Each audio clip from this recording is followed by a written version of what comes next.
नमस्कार दोस्तों।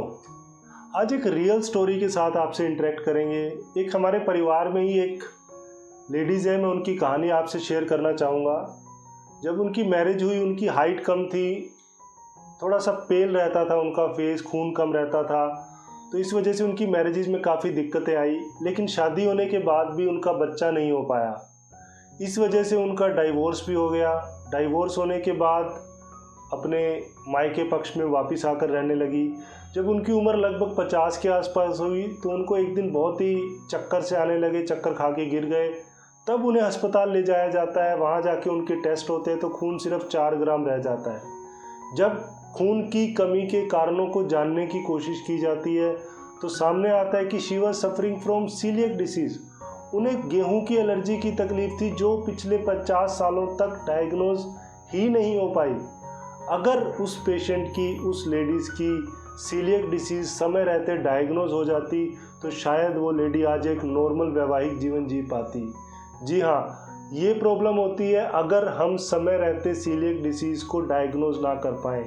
अगर आपकी फैमिली में भी ऐसा कोई है जिसकी हाइट नहीं बढ़ रही है, जिसका खून बनने में दिक्कत है, तो हो सकता है उस पेशेंट को, उस बच्चे को, उस यंग एडल्ट को सीलिएक डिसीज़ की बीमारी हो। हम अपनी कहानी पे वापस आते हैं। जब हमने उनके टेस्ट करवाए तो सीलिएक डिसीज़ का डायग्नोज हुआ तो पता चला कि इसी वजह से उन बेचारों की हाइट नहीं बढ़ पाई, इसी वजह से उनका खून नहीं बन पाया, और यही वजह रही जिस कारण से वो कभी कंसीव नहीं कर पाई, जिसके कारण उनके वैवाहिक जीवन में बहुत सारी प्रॉब्लम्स आई, डाइवोर्स तक हो गया, उन्हें अपनी फैमिली से अलग रहना पड़ा। तो हम आगे डिस्कस करने जा रहे हैं, क्या सीलिएक डिसीज़ में एक नॉर्मल माँ बनने का चांस होता है या नहीं होता है? क्या सीलिएक डिसीज़ इनफर्टिलिटी कोज करता है? क्या सीलिएक डिसीज़ में अगर प्रेग्नेंट हो जाए तो उसमें किसी भी तरह की कोई दिक्कतें आती हैं या नहीं आती हैं? तो सबसे पहले हम बात करेंगे कि अगर आपको सीलिएक डिसीज़ है तो कंसीव करने में दिक्कत आ सकती है, लेकिन वो तब आती है जब अनकंट्रोल्ड सीलिएक होता है। जब आप परहेज़ नहीं कर रहे हैं, आपका खून नहीं बढ़ रहा है, आपको एसोसिएटिव प्रॉब्लम्स हैं, तो कंसीव करने में दिक्कत आ सकती है। शायद सिर्फ गेहूं छोड़ने से, आयरन सप्लीमेंट लेने से आपकी कंसेप्शन नॉर्मल हो सकती है। कुछ एक पेशेंट हमारे इनफर्टिलिटी सेंटर पर भी आते हैं जिनमें हमने सीलिएक की डायग्नोज किया है और सिर्फ गेहूँ बंद करते ही हम उनको कंसीव करने में हेल्प कर पाए हैं। दूसरी बात, अगर आप सीलिएक डिसीज़ से पीड़ित हैं, आपको प्रेगनेंसी हो गई है, तो क्या आप जानते हैं आपके होने वाले बच्चे में या पेट में जो बच्चा है उसमें कुछ कॉम्प्लिकेशन का रिस्क रहता है?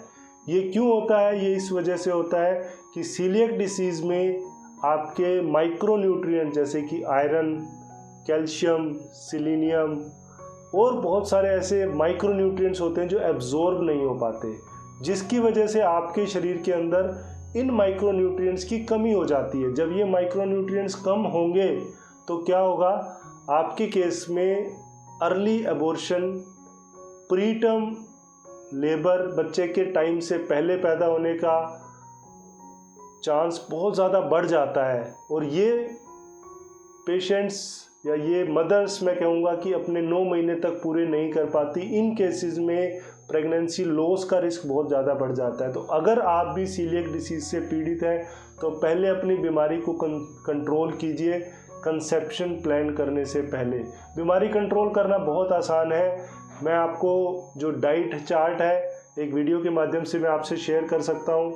आपको पता भी होगा, अगर आप इस बीमारी के बारे में जानते हैं, तो क्या क्या डाइट लेनी है। स्पेसिफिकली प्रेगनेंसी में हमें हाई कैलोरी डाइट जब चाहिए होती है, जब हमें बहुत सारे सप्लीमेंट्स चाहिए होते हैं और वीट बंद होती है, तो हमारे लिए मुश्किल हो जाता है कैसे उसको पूरा करें। तो आपको थोड़ा एक्स्ट्रा ध्यान रखना होगा। आपको साग सब्जी ज़्यादा खाना होगा, आयरन सप्लीमेंट्स लेने होंगे, मल्टीविटामिन सप्लीमेंट्स लेने होंगे।